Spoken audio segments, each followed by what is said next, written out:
বরবাদ, দাগি, জঙ্গলি আর এই ভিড়ে যুক্ত হওয়া নতুন ছবি চক্কর ৩০২।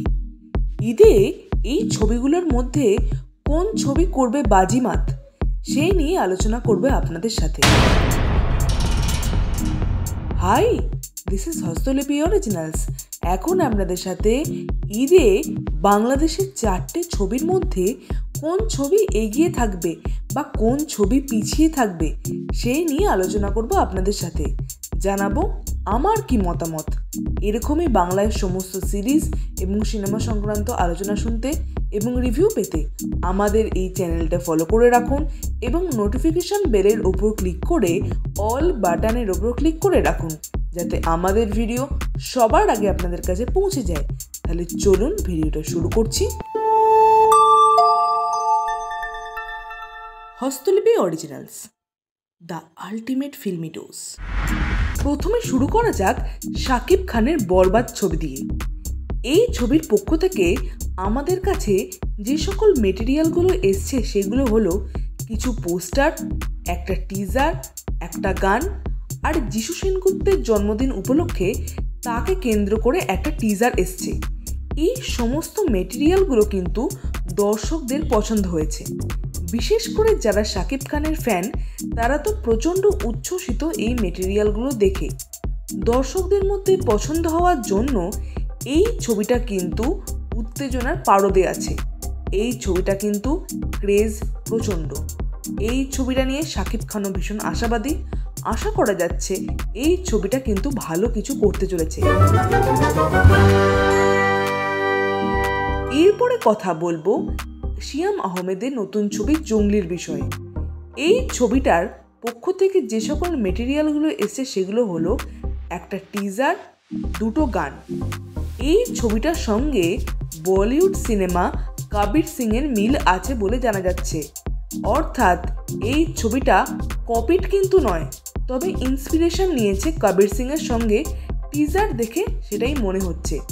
এই ছবিটা নিয়েও দর্শকদের মধ্যে মোটামুটি বাজ আছে, তবে বরবাদের মতো নয়। এই দুটো ছবি কিন্তু মাস অ্যাকশন ছবি হতে চলেছে। এই দুটো ছবির টিজার বা প্রমোশনাল মেটেরিয়াল দেখে এটাই বোঝা যাচ্ছে।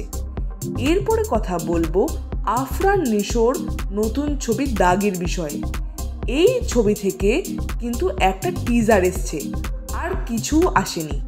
এই টিজারটা কিন্তু নিশো ভক্তদের ভালো লাগলেও দর্শকদের ভালো লেগেছে। তবে নিশোকে যে অ্যাকশন আফতারে দেখতে চেয়েছিল মানুষ, সেইভাবে কিন্তু এই টিজারটার মধ্যে ধরা দেয়নি নিশো। এই জন্য অনেক দর্শক আশাহত হয়েছে। তবে এই ছবিটা কিন্তু মাস এবং ক্লাস এই দুটোকেই ক্যাটার করতে চেয়েছি। মাস এবং ক্লাসকে ক্যাটার করা আরও একটা ছবি হলো মোশাররফ করিম অভিনীত নতুন ছবি চক্কর ৩০২। এই ছবিতে দেখা যাবে মোশাররফ করিমকে পুলিশের চরিত্রে। এটা একটা ক্রাইম থ্রিলার জনরার ছবি হবে। এই ছবি থেকে একটা অ্যানাউন্সমেন্ট টিজার এসছে, যেটা বেশ ইমপ্রেসিভ ছিল। এর সাথে আরও একটা টিজার এসছে, যেটা ঠিকঠাক লেগেছে আমার। তবে এই তিনটে ছবির মধ্যে এই ছবিটা অর্থাৎ চক্কর ৩০২-এর প্রোডাকশন ভ্যালু কিন্তু বেশ লো।